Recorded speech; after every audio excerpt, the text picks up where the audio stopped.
Você provavelmente passa por eles todos os dias, sem perceber. Eles estão nos portos, nos caminhões e nos armazéns, carregando o sangue da economia moderna. Mas este cilindro de aço de 200 litros não é apenas uma lata gigante, é um cofre de engenharia. Ele precisa sobreviver a quedas, incêndios e pressões internas capazes de explodir um objeto comum. Se ele falhar, o desastre ecológico ou químico é imediato. Como transformamos sucata enferrujada e pedras brutas em um escudo perfeito que custa pouco, mas vale bilhões? A resposta está em um processo onde o metal é torturado, derretido e renascido. Bem-vindos ao poder da indústria. Tudo começa longe da fábrica, em um lugar onde a natureza é desafiada pela força bruta. Imagine uma cratera tão grande que pode ser vista do espaço. Estamos em uma mina de minério de ferro a céu aberto. Aqui, a escala humana desaparece. O processo de nascimento do tambor começa com violência. Engenheiros perfuram a crosta terrestre, inserindo explosivos em pontos calculados matematicamente.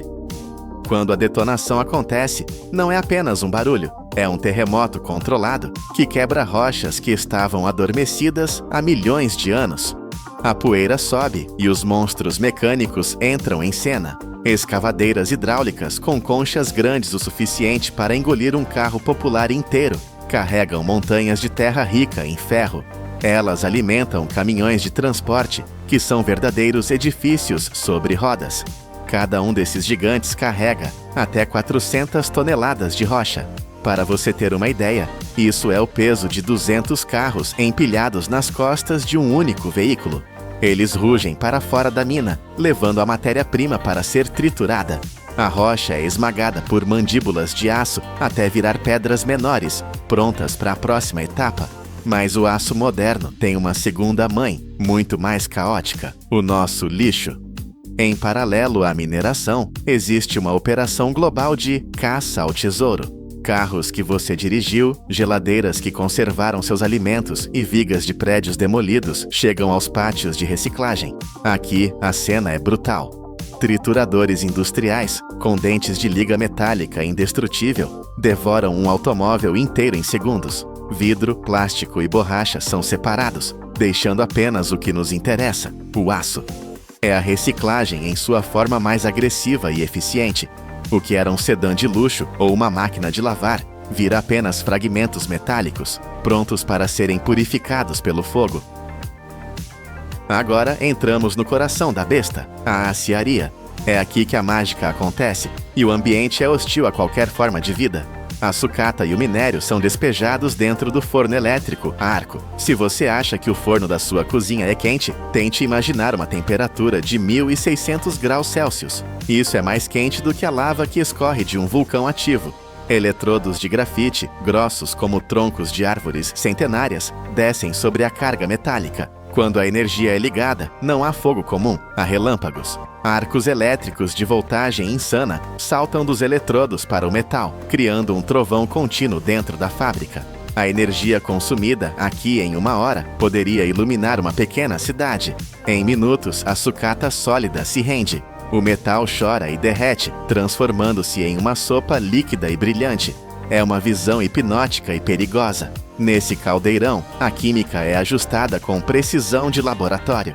Engenheiros injetam oxigênio para queimar impurezas. Eles adicionam temperos metálicos, carbono para dureza, manganês para resistência. É uma receita gourmet, mas cozida no inferno. Quando o aço atinge a perfeição, o forno se inclina e despeja o rio de metal incandescente. Mas o líquido não serve para fazer tambores. Precisamos de forma. O aço escorre para moldes resfriados à água, solidificando-se em longas barras vermelhas, chamadas tarugos. Eles ainda estão brilhando com o calor residual, parecendo sabres de luz gigantes. Mas a jornada de tortura do metal continua. Ele precisa ser esticado. Os tarugos reaquecidos passam por rolos gigantescos, como massas em uma máquina de macarrão titânica. A pressão é esmagadora. O bloco de aço é espremido e alongado, ficando cada vez mais fino e mais comprido. Jatos de água explodem em vapor ao tocar o metal quente, limpando a superfície. No final, o que era um bloco curto e grosso virou uma folha de aço quilométrica, enrolada em bobinas que pesam toneladas. Estas bobinas são a pele do nosso futuro tambor. A bobina de aço chega à fábrica de tambores fria, cinza e pesada. A partir de agora, a força bruta dá lugar à precisão cirúrgica. A bobina é desenrolada por máquinas que alisam o metal, tirando a memória da curva. O aço precisa ficar perfeitamente plano antes de ser cortado. Uma guilhotina industrial entra em ação. Ela não corta devagar, ela golpeia. Vupt!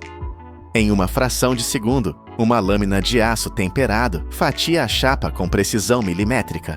O tamanho tem que ser exato. Se a chapa for 1 milímetro mais curta, o tambor vaza. Se for 1 milímetro mais longa, a máquina trava.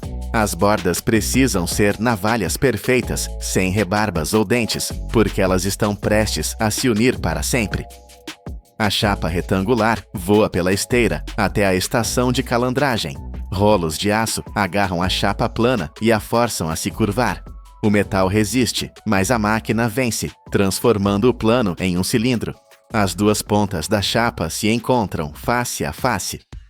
É hora da solda. Mas esqueça o soldador com máscara e faíscas voando por todo lado. Aqui usamos solda por resistência elétrica. Uma roda de cobre percorre a junção das duas pontas, disparando uma corrente elétrica que derrete as bordas instantaneamente, fundindo-as em uma única peça.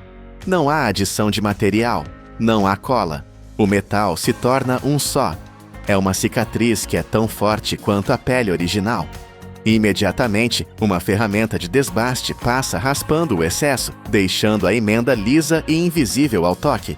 Agora temos um tubo, mas um tubo é fraco.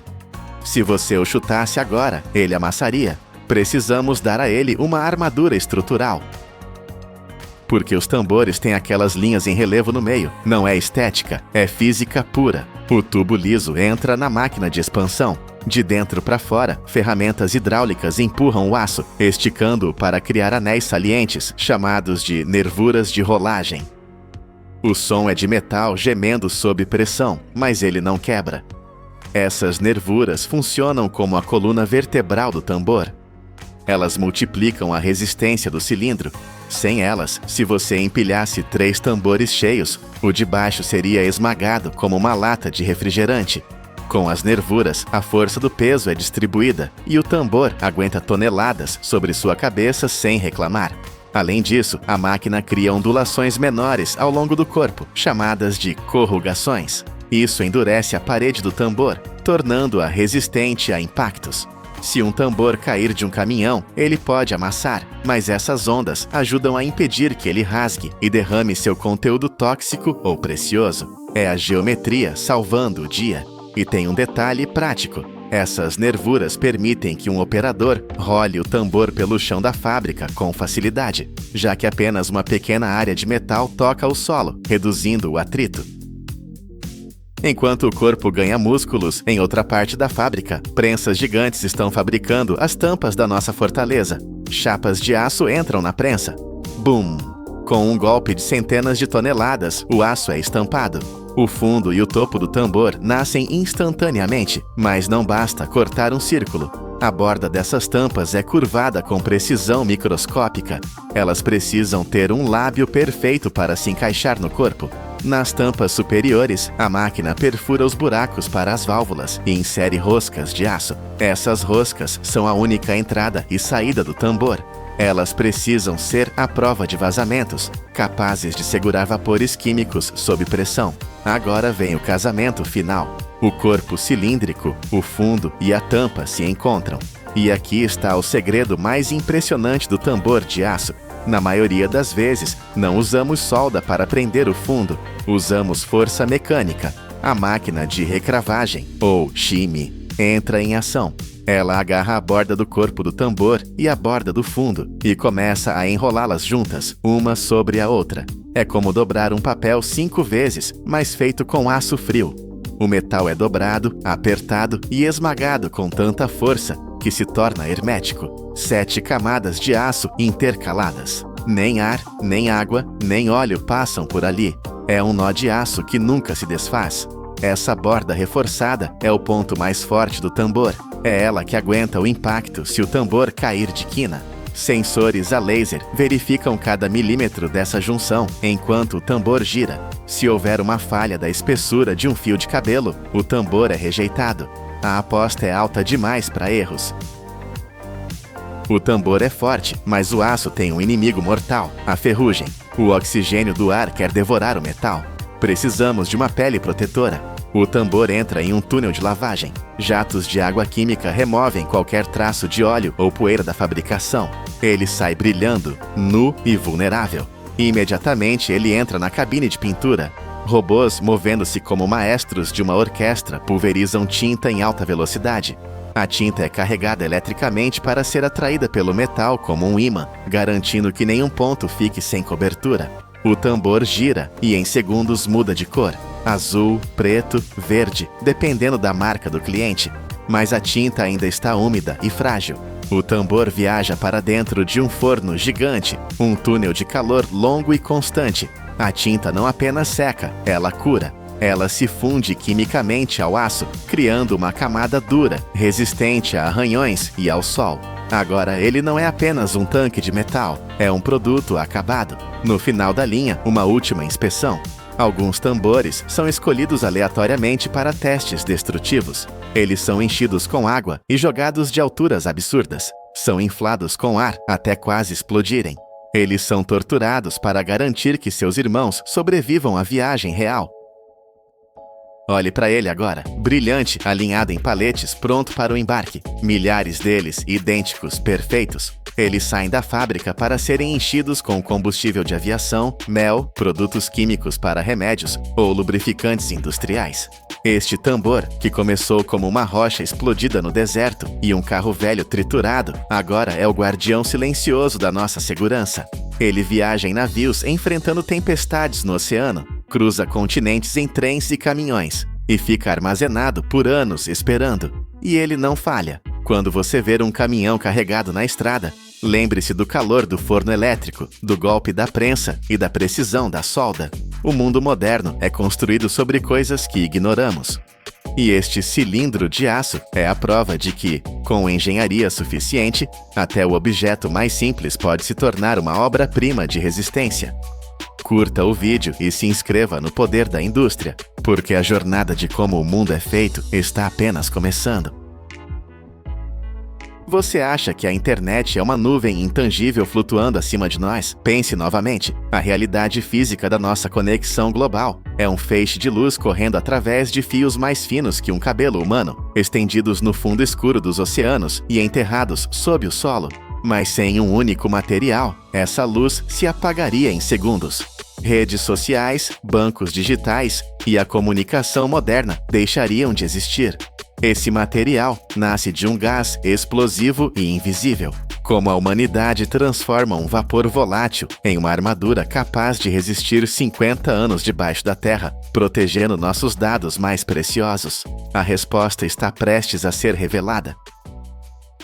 Bem-vindos ao coração pulsante do poder da indústria. O material que vamos desvendar hoje não é apenas mais um plástico comum, é a espinha dorsal invisível da civilização moderna. Estamos falando do polietileno de alta densidade, ou PAD, uma substância que movimenta uma economia global titânica, avaliada em mais de 600 bilhões de dólares por ano. Para colocar isso em perspectiva, esse valor supera o produto interno bruto de muitas nações inteiras. Dentro do vasto universo dos polímeros, o polietileno é o rei absoluto, a família de plásticos mais produzida na Terra.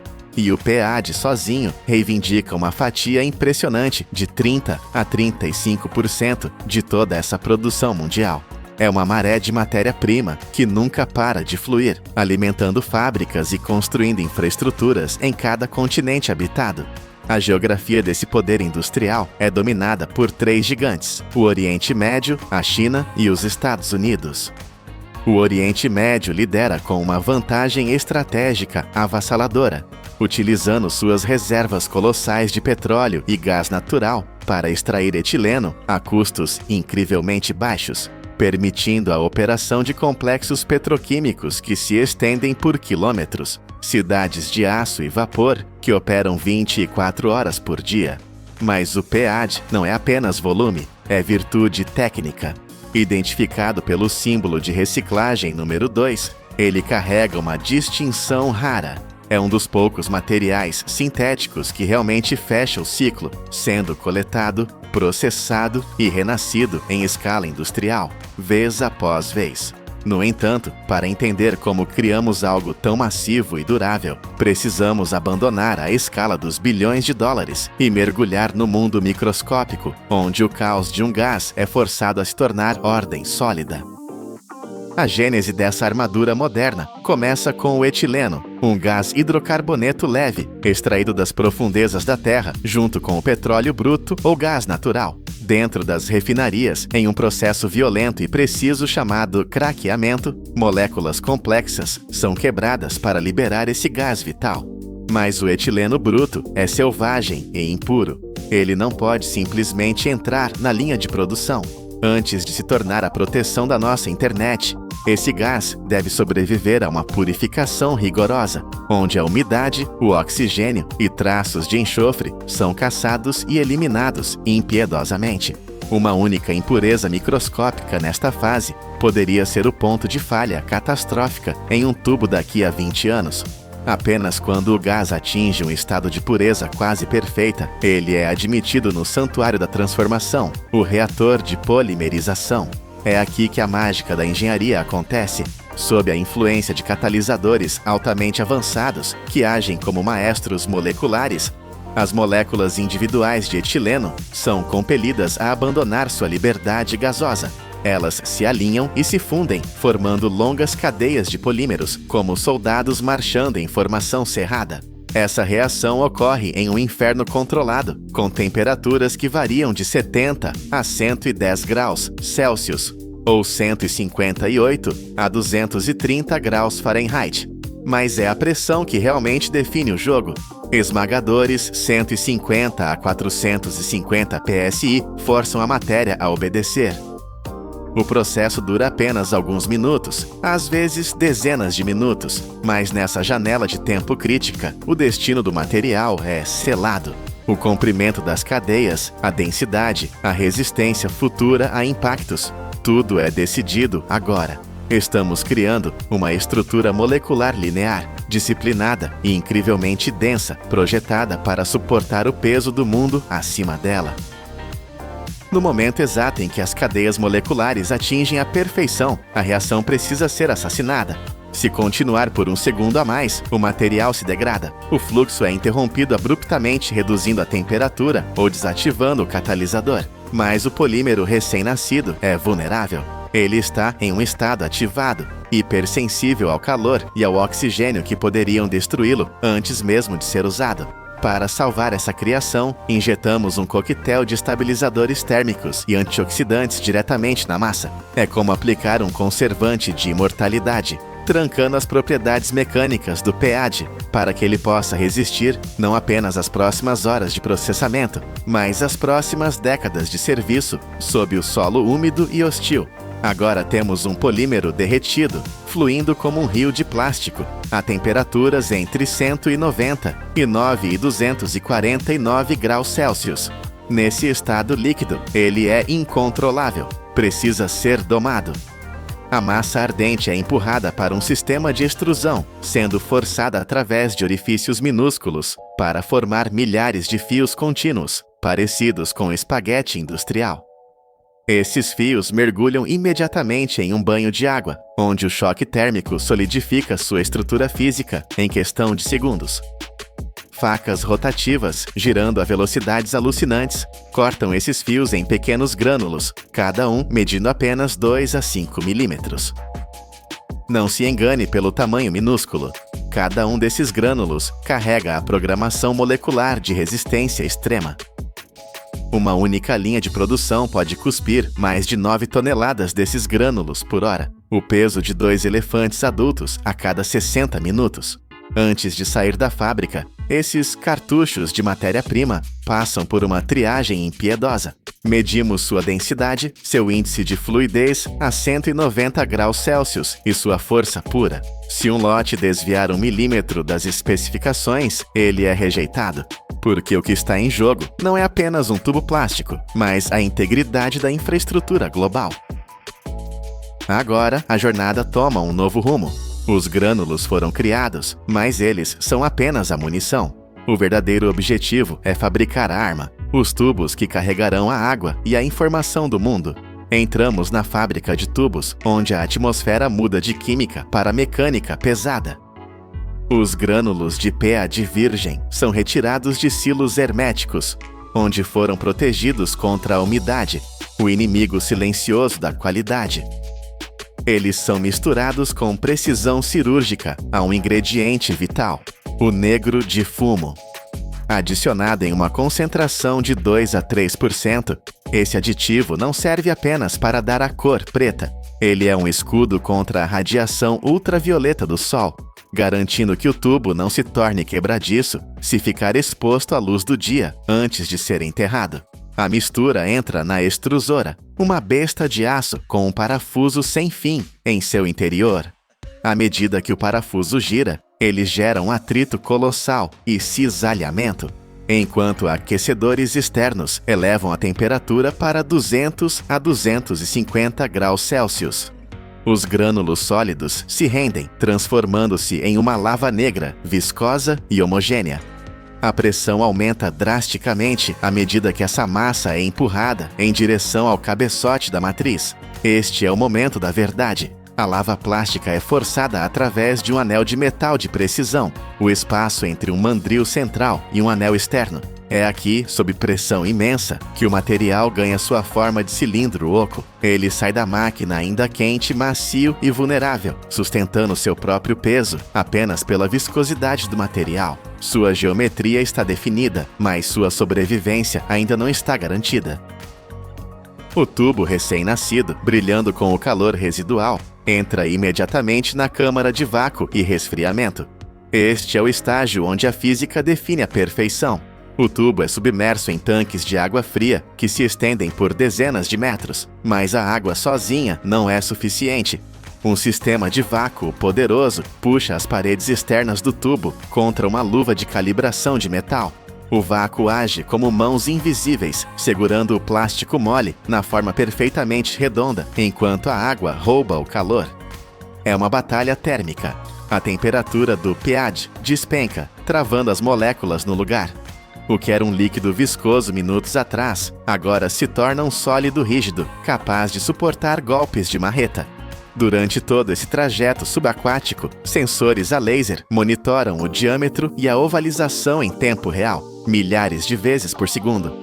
Se o tubo desviar a espessura de um fio de cabelo, o sistema de controle ajusta a velocidade da linha instantaneamente. A precisão aqui não é um luxo, é uma exigência de engenharia. Quando o tubo emerge do outro lado do tanque, ele não é mais uma massa moldável, é uma estrutura de engenharia finalizada, fria ao toque, perfeitamente lisa e incrivelmente forte. Mas a criação não termina com o resfriamento. O tubo entra na unidade de tração, onde esteiras de borracha agarram sua superfície com força calculada, puxando-o para fora da linha em um ritmo constante e inabalável. Imediatamente, impressoras a jato de tinta industrial disparam códigos na superfície negra em alta velocidade: diâmetro, classificação de pressão, data, hora e lote. Cada metro de tubo carrega sua certidão de nascimento, garantindo que, se algo der errado daqui a 30 anos, saberemos exatamente quando e onde ele foi feito. Para os tubos gigantes, serras automatizadas descem com precisão de guilhotina, cortando segmentos perfeitos sem deixar rebarbas. Para os diâmetros menores, máquinas bobinadeiras enrolam o tubo em carretéis massivos, como linhas de costura para gigantes. Antes de sair pelos portões da fábrica, o material enfrenta seu teste final: a tortura hidráulica. Amostras aleatórias são levadas ao laboratório, preenchidas com água e pressurizadas muito além de seus limites operacionais normais. Elas são mantidas assim por horas, às vezes dias, para garantir que não haja vazamentos microscópicos ou fraquezas ocultas. Apenas os tubos que sobrevivem a essa provação recebem o selo de aprovação.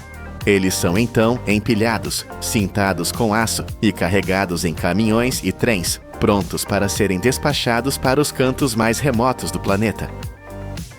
Começamos com um gás invisível, extraído das profundezas da Terra, e terminamos com a espinha dorsal física da nossa sociedade moderna.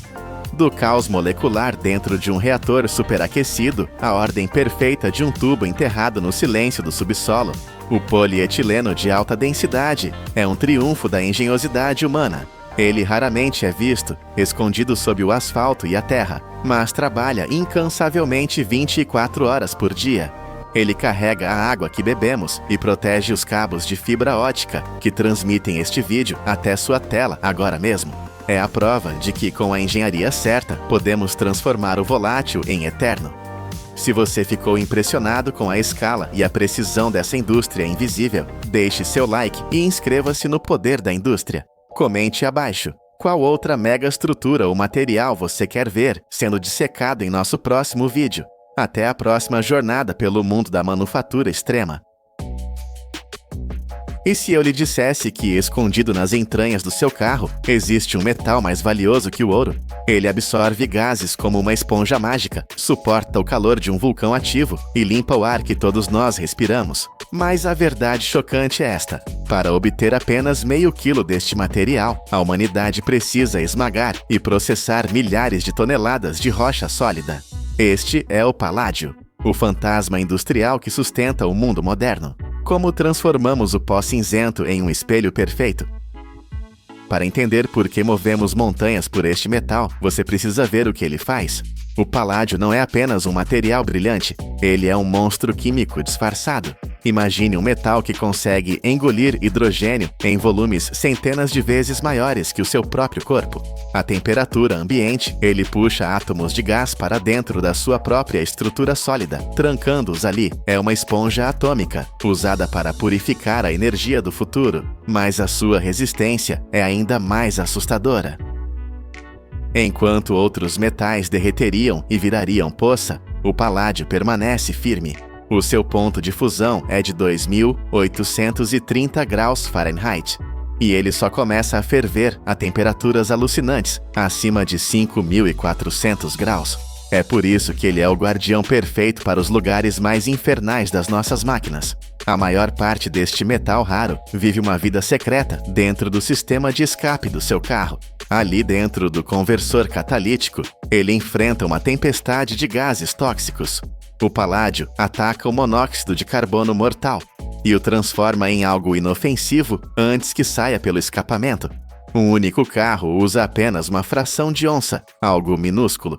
Mas multiplique isso por milhões de veículos nas estradas do mundo e, de repente, temos uma demanda de dezenas de milhares de libras todos os anos. E ele não para por aí. O seu telefone, o seu computador, todos dependem dele. Nos microchips e capacitores, camadas de paládio mais finas que um fio de cabelo garantem que a eletricidade flua sem falhas. Ele não corrói, não se desgasta. Ele é o sistema nervoso invisível da nossa era digital. Mas para colocar as mãos neste titã, precisamos ir aos lugares mais profundos da Terra. A natureza não entrega o paládio de bandeja. Na verdade, ela o escondeu melhor do que qualquer outro tesouro. A concentração deste metal na crosta terrestre é ridícula. Estamos falando de alguns milionésimos de 1%. É mais raro do que encontrar uma agulha num palheiro do tamanho de um estádio. Os depósitos reais estão trancados em complexos de magma antigo, onde o paládio dorme misturado com níquel, cobre e platina. Ele nunca é a estrela principal, é sempre um subproduto. Um prêmio extra que encontramos enquanto caçamos outros metais. Para chegar até ele, descemos ao abismo. As minas mergulham milhares de pés abaixo da superfície. Imagine elevadores descendo na escuridão total, levando mineiros e máquinas para onde o calor da própria Terra começa a ser sentido. O custo é astronômico, a complexidade é brutal. E tudo isso para trazer à luz rochas que parecem comuns, mas que guardam um segredo de bilhões de dólares. Quando essas rochas chegam à superfície, a guerra contra a matéria sólida realmente começa. Aqui, a força bruta assume o comando. As rochas gigantescas, arrancadas das profundezas, são despejadas em trituradores que fariam um carro parecer um brinquedo. O objetivo é a aniquilação total da estrutura da pedra. Moinhos colossais, girando sem parar, esmagam o minério até que ele deixe de ser rocha e se torne um pó fino, suave como farinha. Mas o paládio ainda está perdido nessa montanha de pó cinzento. Para encontrá-lo, usamos a água. O pó é misturado em tanques gigantes com água e reagentes químicos especiais num processo chamado flotação. É uma visão hipnótica. Bolhas de ar sobem através da lama escura. Quimicamente programadas, as partículas valiosas de metal agarram-se a essas bolhas e flutuam para a superfície como uma espuma metálica, enquanto a terra inútil afunda. O que sobra é um concentrado. Ele é rico em cobre e níquel, e lá no fundo, ainda preso quimicamente, está o nosso paládio. A água e a gravidade fizeram o seu trabalho. Agora, para quebrar as últimas correntes que prendem o metal, precisamos de algo muito mais violento: o fogo. O concentrado entra agora na boca do inferno. Fornos industriais gigantescos rugem, elevando a temperatura para mais de 1.600 graus Fahrenheit. O calor é tão intenso que a própria rocha se rende. Aqui, o objetivo é purificação pelo fogo. O enxofre e os resíduos orgânicos que contaminavam o metal são queimados impiedosamente. O material derrete, tornando-se um rio de lava brilhante. Ele se separa em duas camadas: o metal pesado, que afunda, e a escória inútil, que flutua e é descartada. Mas não se engane, o que temos agora não é paládio puro, é uma liga suja, uma mistura caótica, onde o paládio ainda está fundido com seus irmãos gêmeos, a platina e outros metais nobres. O fogo não consegue separá-los, eles são quimicamente muito parecidos.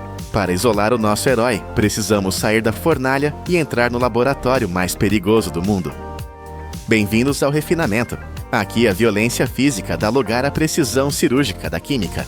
A liga metálica é mergulhada em banhos de ácidos potentes que dissolvem o metal sólido em um líquido tóxico e colorido.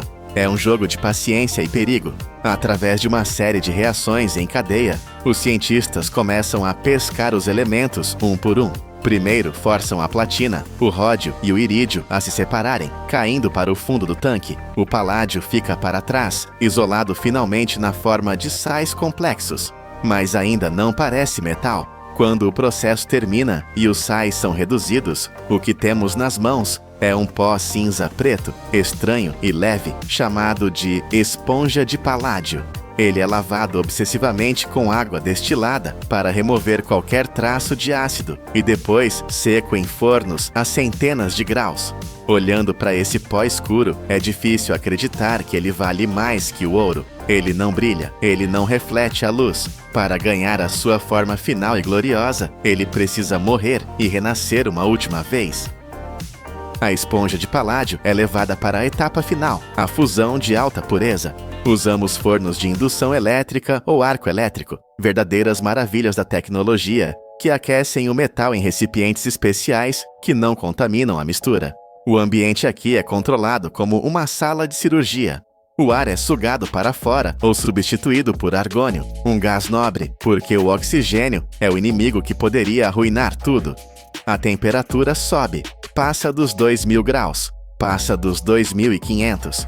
Finalmente, acima de 2.800 graus Fahrenheit, o pó cinzento colapsa. Ele se funde em um líquido prateado, perfeitamente uniforme. A superfície torna-se um espelho líquido. Amostras são retiradas diretamente desse caldeirão brilhante. A pureza tem que ser absoluta, 99,9%.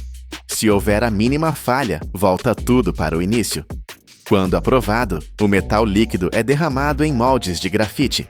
Ele esfria lentamente, solidificando-se em lingotes pesados e frios, variando de algumas onças a vários quilos. Ou, para a indústria química, ele é transformado novamente num pó de precisão, empacotado em recipientes herméticos, onde cada grama é contada como dinheiro vivo.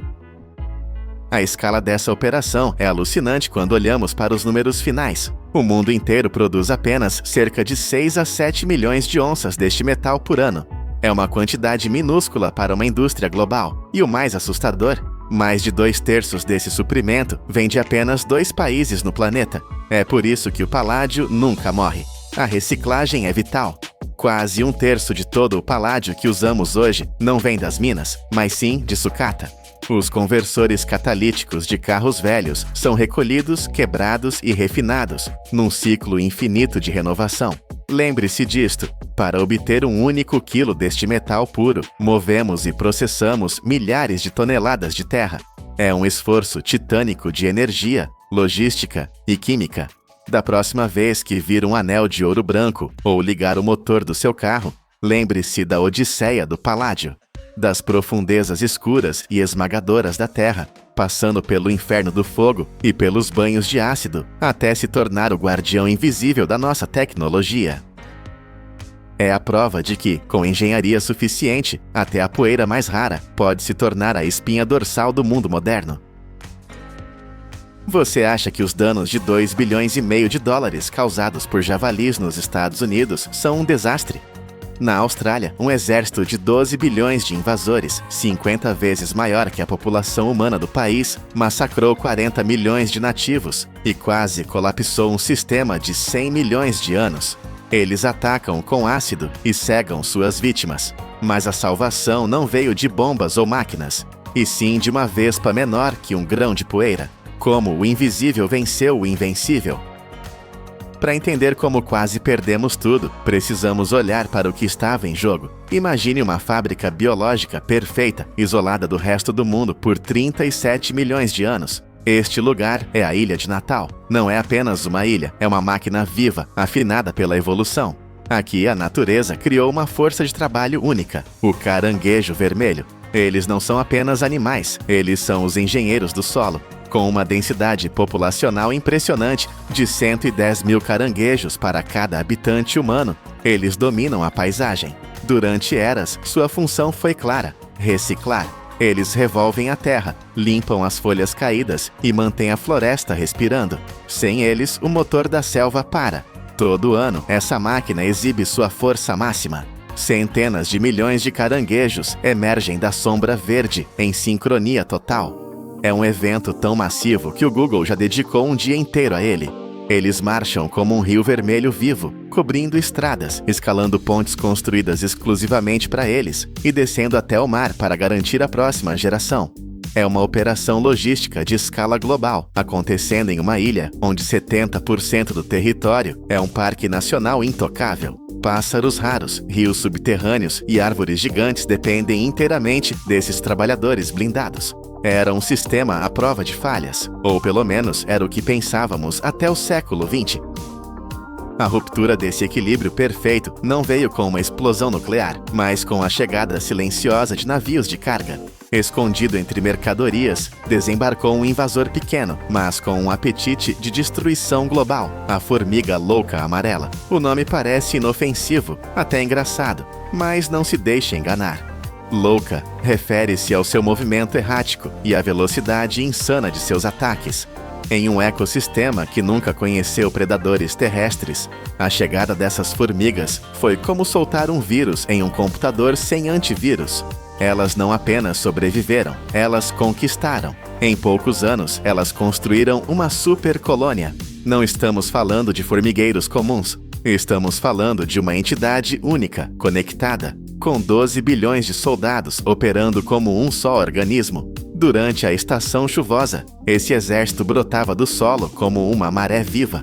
E eles tinham uma arma secreta: ácido fórmico, um dos ácidos naturais mais potentes do mundo. O ataque era um pesadelo químico. Ao encontrar um caranguejo vermelho, milhares de formigas disparavam jatos de ácido diretamente nos olhos do gigante. Cego em segundos e em agonia, o caranguejo ficava indefeso. Em menos de 24 horas, um animal centenas de vezes maior que seus atacantes estava morto, transformado em alimento para a colônia. O massacre foi industrial. A população de caranguejos despencou de 40 milhões para apenas 15 milhões. Foi um colapso catastrófico. Sem os engenheiros para limpar o chão, a floresta começou a sufocar. Folhas secas se acumularam, bloqueando a luz e o oxigênio, criando um barril de pólvora pronto para incendiar. Árvores jovens morreram. pássaros perderam seus lares. Em um piscar de olhos geológico, um império de milhões de anos estava sendo dissolvido em ácido. Mas aqui está o mistério que intrigou os cientistas. Como essas formigas conseguiram energia para sustentar um exército de 12 bilhões em uma ilha isolada? Nenhum exército marcha de estômago vazio. A resposta revelou uma aliança sombria, um sindicato do crime biológico. As formigas não estavam trabalhando sozinhas. Elas tinham um parceiro silencioso, a cochonilha laque amarela. Este inseto minúsculo funciona como uma bomba de combustível viva. Elas se fixam nos troncos das árvores, sugam a seiva vital e a convertem em uma substância doce e rica em energia chamada melada. Para as formigas loucas, essa melada é combustível de foguete. É puro açúcar, energia instantânea para lutar, marchar e se reproduzir sem parar. Em troca desse suprimento ilimitado, as formigas oferecem proteção total. Elas agem como guardas-costas brutais, matando qualquer predador que tente comer as cochonilhas. É uma forma de pecuária intensiva. As formigas protegem o rebanho cresce e a produção de combustível dispara.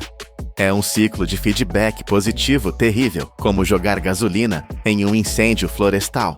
Onde as cochonilhas estavam presentes, a densidade de formigas explodia em 95%. Em alguns pontos críticos, os cientistas contaram 700 formigas patrulhando cada metro quadrado de floresta. Imagine isso.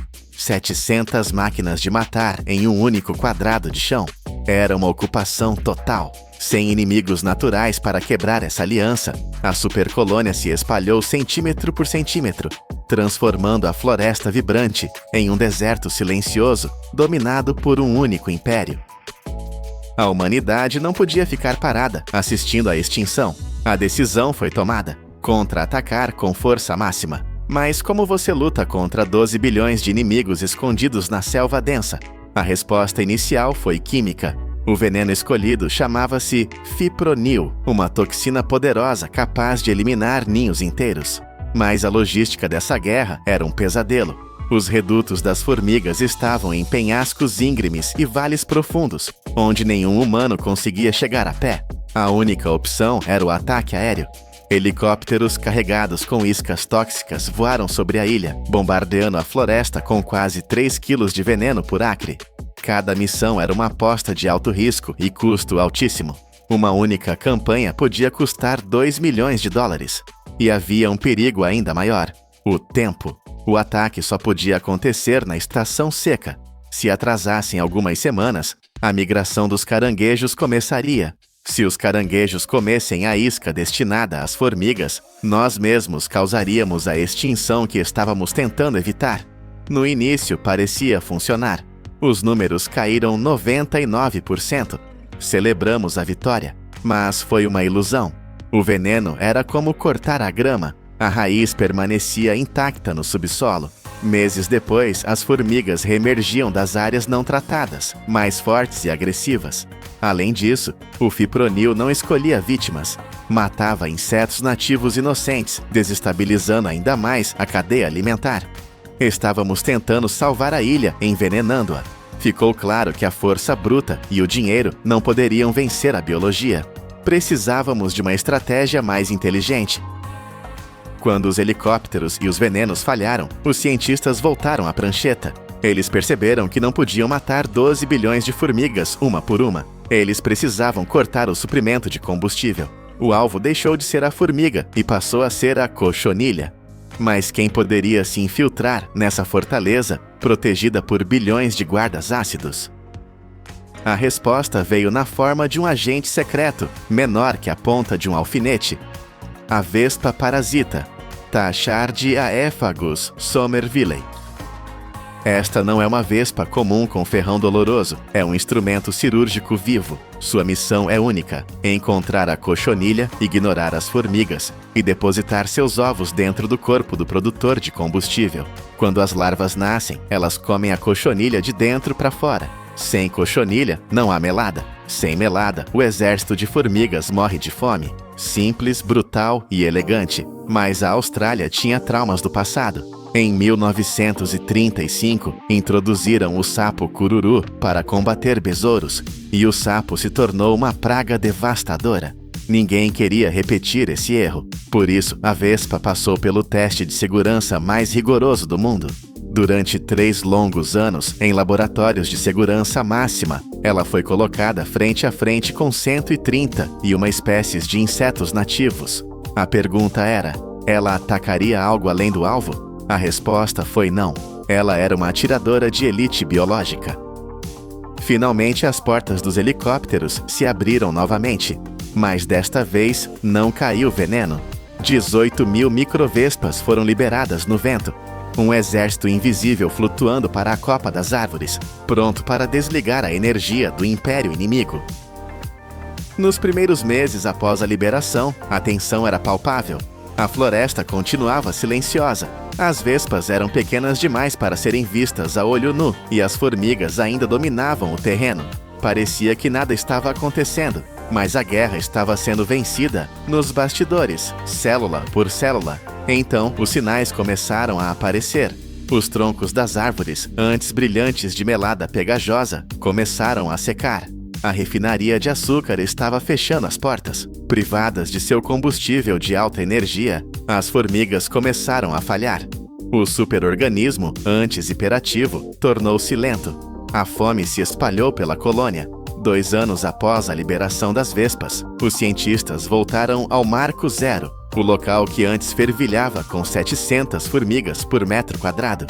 O que eles viram foi inacreditável. O chão estava limpo. De 700 restavam menos de 10 formigas. O império de 12 bilhões havia desmoronado sem um único tiro disparado. E então, o milagre aconteceu.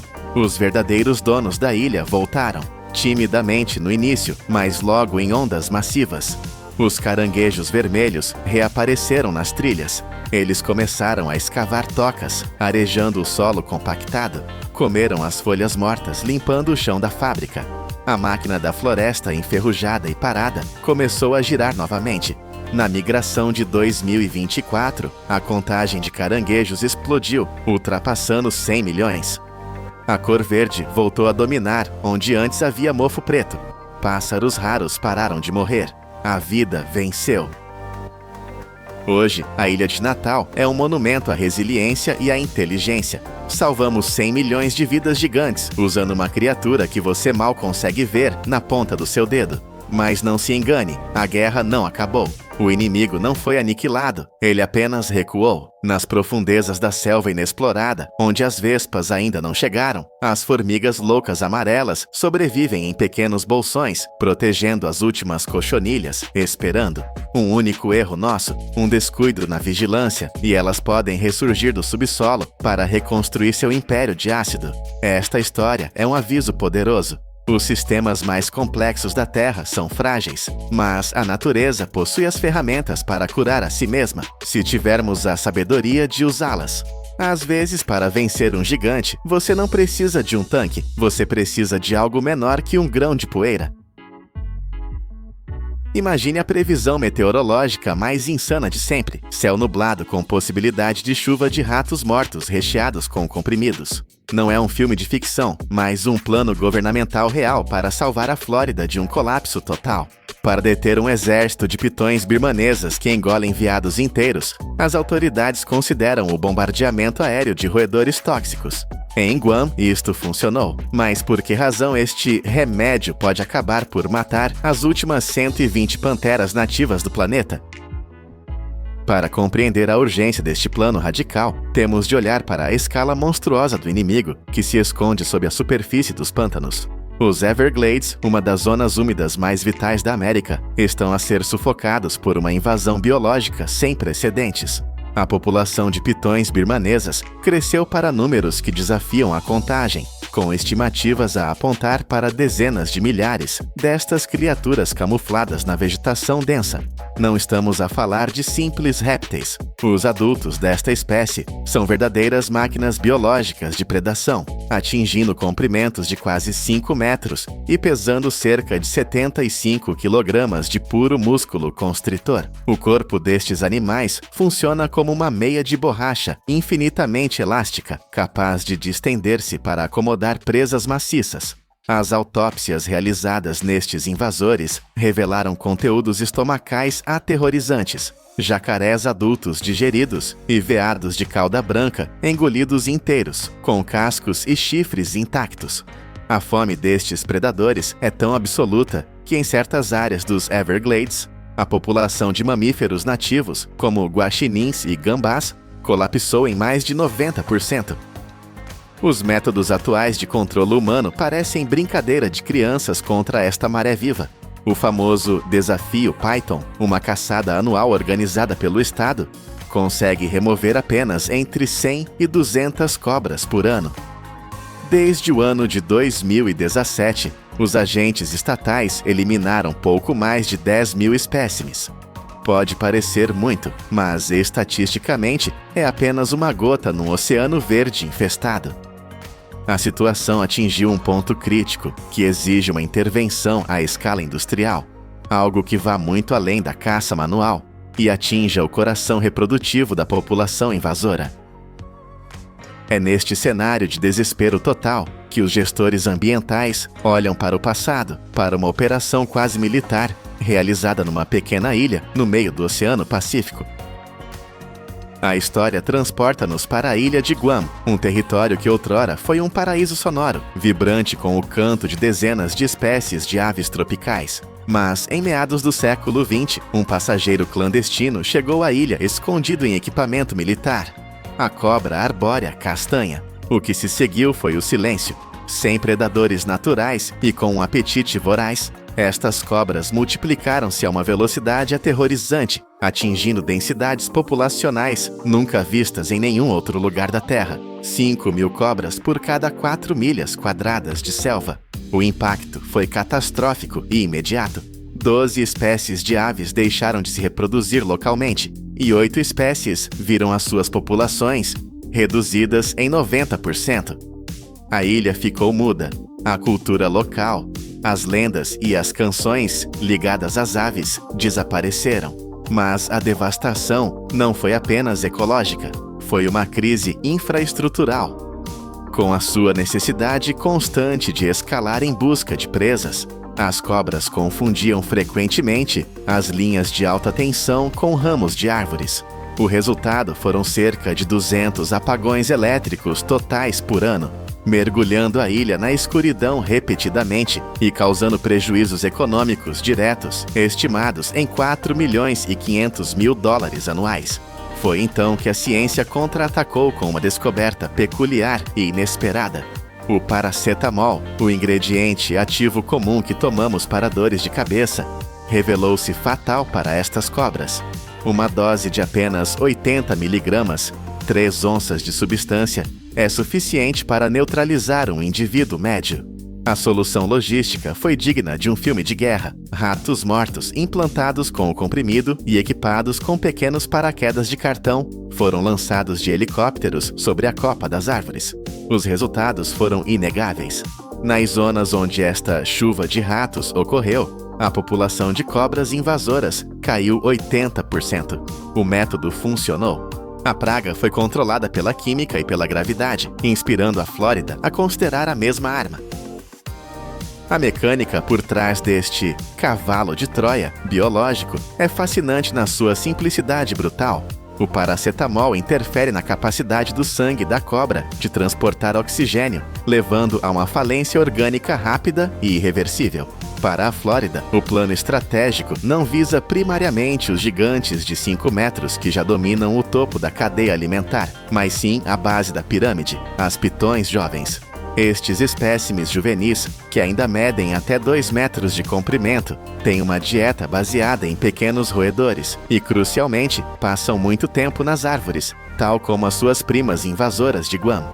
A estratégia é cortar o ciclo de vida pela raiz, eliminar os jovens antes que se tornem os monstros reprodutores que dominam o pântano. Se as autoridades conseguissem saturar a floresta com iscas suficientes, a teoria diz que a próxima geração de pitões seria dizimada. Imagine a logística: milhões de ratos congelados, cada um carregando a sua carga tóxica de 80 miligramas, seriam dispersos por aeronaves numa grelha precisa sobre as áreas mais inacessíveis e densas dos Everglades. Parece o plano perfeito de erradicação em massa, uma solução cirúrgica para um problema gigantesco. Contudo, há uma diferença fundamental entre uma ilha isolada no Pacífico e uma península continental conectada a uma das redes ecológicas mais complexas da América do Norte. Em Guam, a biodiversidade já tinha sido varrida pelas cobras. Na Flórida, a floresta ainda está cheia de bocas famintas que não são o alvo, mas que podem tornar-se as vítimas colaterais desta guerra química. Aqui reside o perigo mortal e invisível da operação. O paracetamol não é uma arma inteligente, ele não escolhe quem o consome. Na biologia da maioria dos mamíferos, este composto é processado pelo fígado e, em doses elevadas, torna-se extremamente tóxico, causando necrose hepática aguda. Os Everglades não são um laboratório estéril, são um banquete competitivo onde a comida é escassa. Guaxinins e gambás, cujas populações já foram dizimadas em 90% pela predação das pitões, seriam os primeiros a encontrar estas iscas gratuitas caídas do céu. Um guaxinim não recusaria uma refeição fácil que não oferece resistência, e ao ingerir o rato tratado, assinaria a sua própria sentença de morte, sofrendo danos nos órgãos internos e redução das taxas de sobrevivência. Mas o risco escala para níveis trágicos quando olhamos para o topo da cadeia alimentar nativa. A pantera da Flórida é um dos felinos mais ameaçados e raros do mundo. Restam apenas entre 120 e 230 indivíduos na natureza. Estes majestosos predadores são oportunistas. Se encontrarem uma carcaça fresca num ramo ou na relva, irão alimentar-se sem hesitação. A ingestão de ratos envenenados por uma única pantera representaria um golpe devastador para a diversidade genética da espécie, empurrando-a ainda mais para a extinção. E o raio de destruição estende-se até aos quintais das casas que bordejam os pântanos. Para um gato doméstico que vagueia perto das zonas de conservação, a margem de erro é inexistente. A sensibilidade dos felinos a esta droga é extrema. Bastam 0,02 onças de paracetamol para desencadear sintomas graves de envenenamento. Vômitos, inchaço facial massivo, anemia severa e, frequentemente, um desfecho fatal se não houver tratamento imediato. A chuva de ratos transformaria a floresta num campo minado tóxico para qualquer mamífero carnívoro ou omnívoro, criando um efeito dominó onde a tentativa de salvar o ecossistema poderia acabar por silenciá-lo ainda mais rápido do que as próprias cobras invasoras. A precisão de um lançamento aéreo em larga escala é, por natureza, limitada. O vento, a densidade da folhagem e a topografia complexa significam que muitas destas iscas não ficariam penduradas nas árvores, mas cairiam no solo, ou pior, na água. Os Everglades são, essencialmente, um mundo aquático, um rio de erva. Se os ratos caírem nos rios, lagos e pântanos, o veneno entra no domínio aquático. Peixes predadores e outras criaturas subaquáticas engoliriam as iscas, introduzindo o paracetamol na cadeia alimentar subaquática, com consequências desconhecidas. Mas talvez a maior ironia trágica deste plano seja o fogo amigo contra os próprios aliados na luta contra as pitões. A cobra índigo oriental, uma espécie nativa e protegida, é imune ao veneno de outras cobras e é conhecida por predar pitões jovens. Ela é uma das poucas defesas naturais que a Flórida tem. No entanto, a cobra índigo também consome roedores. Ao comer um rato armadilhado, este aliado crucial morreria, removendo uma barreira biológica natural contra a invasão.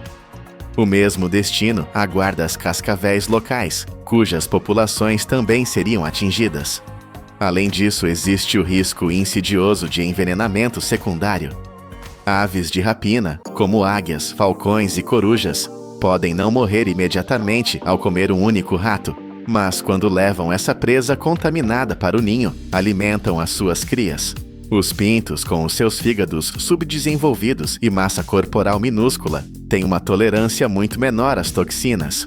O resultado seria ninhos silenciosos, repetindo o pesadelo de Guam, mas desta vez causado pela mão humana e não pelas cobras.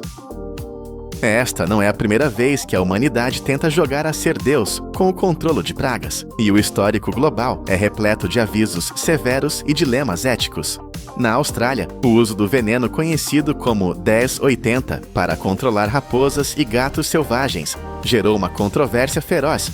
Embora tenha ajudado a recuperar populações de pequenos marsupiais, como o quokka e o wallaby em certas regiões, o custo foi a morte agonizante de espécies não-alvo.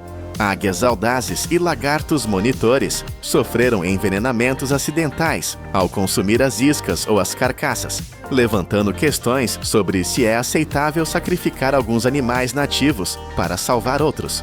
A ciência tentou ir ainda mais longe com a modificação genética. A empresa biotecnológica Oxitec libertou milhões de mosquitos geneticamente modificados no Brasil e na Flórida, programados com um gene de autodestruição para combater a dengue e o vírus Zika. Embora os dados mostrem uma redução impressionante de 95% nos mosquitos portadores de doenças em algumas áreas brasileiras, o projeto enfrentou uma resistência social feroz. Moradores da Flórida protestaram com cartazes dizendo "não somos cobaias", temendo mutações desconhecidas e consequências a longo prazo. Um estudo da Universidade de Yale, em 2019, sugeriu que alguns destes mosquitos transgênicos sobreviveram e cruzaram-se com a população local, criando híbridos cuja robustez genética é desconhecida. Estes exemplos globais mostram que, quando tentamos manipular as engrenagens complexas da natureza em escala industrial, as consequências imprevistas estão sempre à espreita. A humanidade dominou a arte de dividir o átomo, construir arranha-céus que tocam as nuvens e editar o código genético da vida, mas continuamos humilhados pela complexidade bruta de uma cadeia alimentar selvagem. A ideia de bombardear a Flórida com milhões de ratos tóxicos permanece, por enquanto, um plano nas gavetas dos estrategas ambientais. O risco de sacrificar as últimas panteras ou envenenar as águas dos Everglades é um preço que a sociedade ainda não está disposta a pagar. Às vezes, a engenharia mais poderosa não é a intervenção radical, mas a sabedoria de reconhecer que não existe uma pílula mágica para consertar o mundo natural, sem causar feridas ainda mais profundas. No final, a batalha pelos Everglades continua, homem contra monstro, num equilíbrio frágil, onde cada movimento pode ser o último. 213 bombas nucleares. Essa era a quantidade exata de explosivos que engenheiros nos anos 70 planejavam detonar para rasgar o deserto do Saara. Cada bomba teria uma força 100 vezes maior que a de Hiroshima. O objetivo? Criar um mar artificial no meio do Egito. Parecia loucura, e era. Mas hoje, diante de uma crise que ameaça a existência do país, o Egito volta a olhar para o deserto.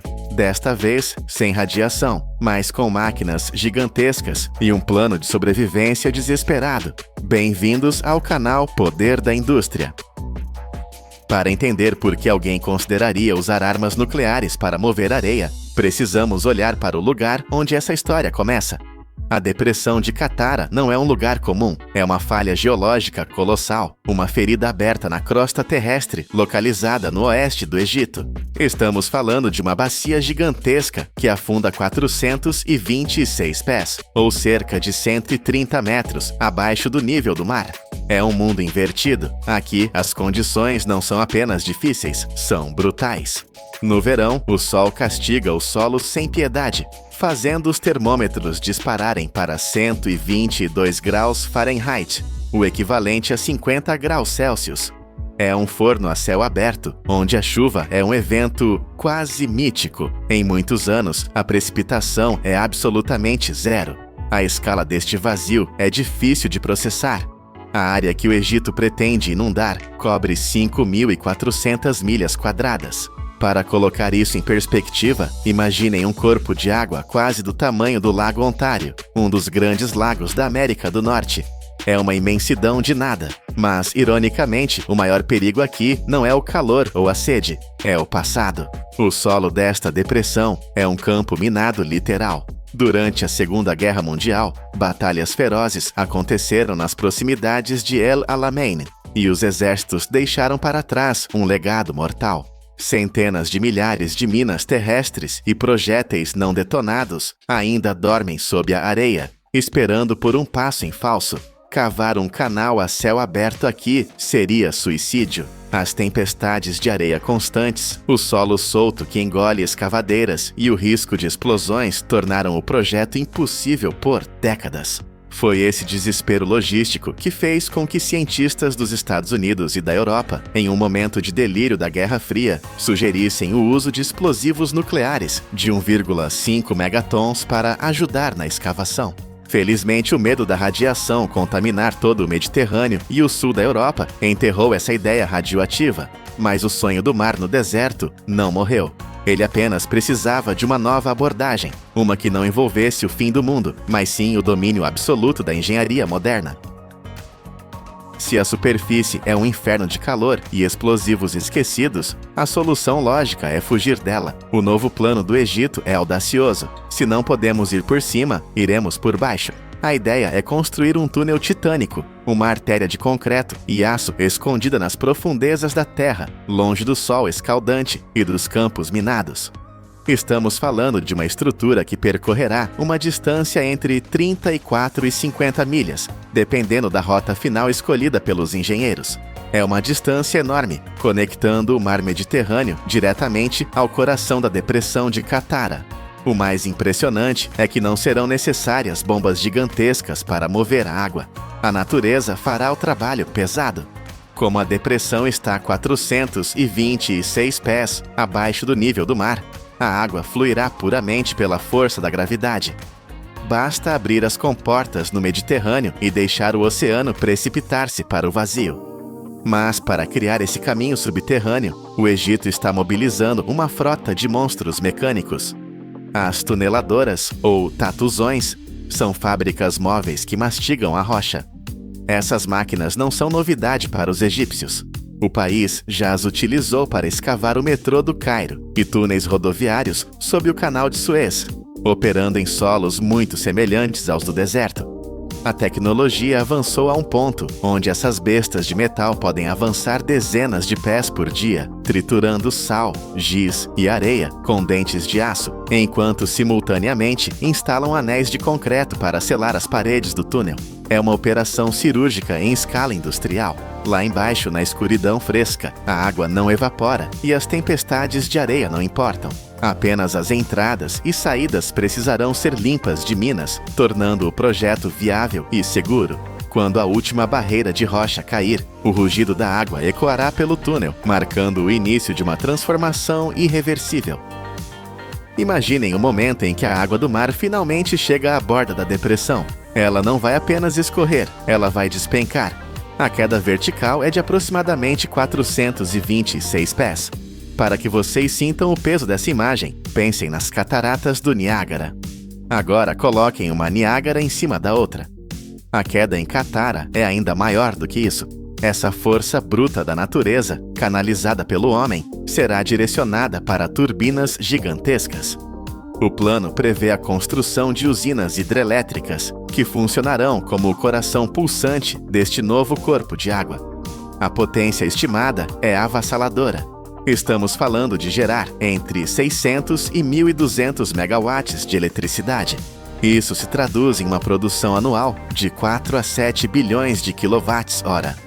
É energia suficiente para alimentar cidades inteiras, mantendo luzes acesas e fábricas operando sem queimar uma gota de petróleo. E o sistema é genial em sua simplicidade. Ele funciona como um motor perpétuo alimentado pelo sol. Quando a água chega ao deserto, o calor intenso, aquele mesmo calor de 50 graus, faz a água evaporar rapidamente. Essa evaporação baixa o nível do lago, criando espaço para que mais água do mar entre pelo túnel. É um ciclo infinito. A água entra, gera energia, evapora e puxa mais água. O deserto torna-se uma bomba natural gigante, mas os engenheiros foram além. Eles planejam transformar Qattara em uma bateria colossal. O conceito envolve a construção de um reservatório superior, localizado acima da bacia principal. Durante o dia, quando as usinas solares do deserto produzem energia em excesso, essa eletricidade será usada para bombear água de volta para cima. À noite, quando o sol se põe e o consumo nas cidades aumenta, a água é liberada do reservatório alto, girando as turbinas novamente e devolvendo a energia para a rede. É a estabilidade que uma rede elétrica moderna exige, garantida pela física simples da água e da gravidade. Por que o Egito se daria ao trabalho de construir algo tão complexo? A resposta é brutalmente simples. O país está faminto por energia. Hoje, a nação vive presa a uma dependência perigosa. 90% de toda a eletricidade gerada no Egito vem de usinas a gás. Em 2023, uns chocantes 87,9% da energia do país dependia exclusivamente de combustíveis fósseis. É um modelo insustentável. As reservas locais de gás estão diminuindo, obrigando o governo a gastar bilhões de dólares importando combustível de navios estrangeiros, queimando dinheiro que poderia ser usado em escolas ou hospitais. A demanda por eletricidade não para de crescer. Nos últimos 10 anos, o consumo no Egito disparou quase 50%. Imaginem o verão no Cairo. Milhões de aparelhos de ar-condicionado zumbindo ao mesmo tempo para combater o calor mortal. A rede elétrica não aguenta. Apagões tornaram-se uma realidade terrível, empurrando hospitais para geradores a diesel e paralisando linhas de produção. A energia instável é um freio na economia, custando empregos e impedindo o desenvolvimento. Para o Egito, o projeto Katara não é um luxo futurista, é uma questão de segurança nacional. Eles precisam de uma fonte de energia que não dependa dos preços voláteis do gás no mercado internacional ou da boa vontade de outros países. Precisam de elétrons que fluam tão garantidamente quanto a gravidade. Mas a falta de eletricidade é apenas uma parte do pesadelo. Ao olhar para o sul, para a fronteira com a Etiópia, os líderes egípcios veem uma ameaça que atinge algo ainda mais vital do que a luz: a água. Lá no alto do Nilo Azul, na Etiópia, ergue-se um monumento de concreto que projeta uma sombra longa sobre o Egito. É a grande represa do renascimento etíope, ou GERD. Para os etíopes, é um símbolo de orgulho e progresso, uma chance de tirar milhões da pobreza. Para os egípcios, é a fera de concreto, que pode fechar a torneira da vida. O Nilo Azul fornece 85% da água que chega ao Egito. Sem esse rio, o Egito seria apenas areia e pó. Agora, a Etiópia tem a mão na válvula. Os números desta represa são assustadores. O reservatório pode conter 19,5 trilhões de galões de água. É quase o mesmo volume do imenso Lago Nasser, atrás da represa de Assuã, que o Egito levou décadas para encher. A parede de concreto tem mais de 475 pés de altura e se estende por mais de 1 milha. Quando suas 13 turbinas estiverem girando a plena carga, elas gerarão 6,45 gigawatts de potência, o equivalente a 6 usinas nucleares médias. A tensão geopolítica é palpável. O Egito depende do Nilo para 95% de sua água potável. Qualquer redução no fluxo, mesmo que pequena, é catastrófica. Se o nível do rio cair apenas 2%, milhares de acres de terras agrícolas férteis secarão e morrerão. As negociações arrastam-se por anos, com ameaças veladas e impasses diplomáticos, enquanto a Etiópia continua a encher o reservatório. O Egito sente-se encurralado. A água que por milênios foi garantida, agora é incerta.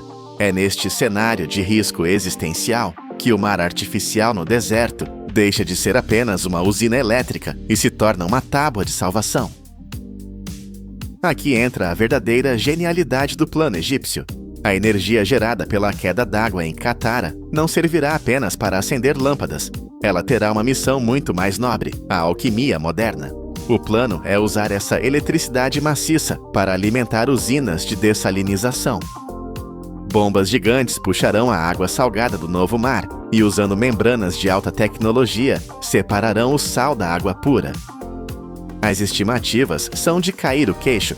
Se todo o potencial de Katara for usado para isso, o sistema poderá produzir 396 bilhões de galões de água doce por ano. E isso não substitui o Nilo, que fornece trilhões de galões, mas cria uma rede de segurança vital. O Egito já provou que pode fazer o deserto florescer. Olhem para o projeto Shark El Ouainat. Lá, poços profundos transformaram quase 500 mil acres de areia estéril em círculos verdes perfeitos de trigo e batatas, tão grandes que podem ser vistos do espaço. Ou o projeto Toshka, onde canais transportam água por 155 milhas, deserto adentro, visando cultivar 1 milhão de acres. Katara é o próximo nível dessa ambição. Imaginem uma nova costa de 124 milhas surgindo, onde hoje só existe poeira. Resorts de luxo, vilas de pescadores cultivando peixes em águas salobras e campos agrícolas irrigados com água dessalinizada. A evaporação massiva do lago mudará o microclima, aumentando a umidade e trazendo chuvas para uma terra que esqueceu o que é água. Onde antes havia o silêncio da morte, haverá o som de ondas e o verde das plantações. Na década de 70, a humanidade olhou para este deserto e viu um problema que só poderia ser resolvido com 213 bombas nucleares. Era a força bruta da destruição tentando moldar o mundo. Hoje, o Egito escreve um novo capítulo. Em vez de fogo atômico, eles usam a gravidade. Em vez de radiação, eles trazem água. O projeto Katara é a prova de que, quando a sobrevivência está em jogo, a engenharia pode realizar milagres. Mesmo com o Nilo ameaçado, o Egito está construindo seu próprio mar, garantindo que, no coração do Saara, a vida encontre um caminho para florescer novamente.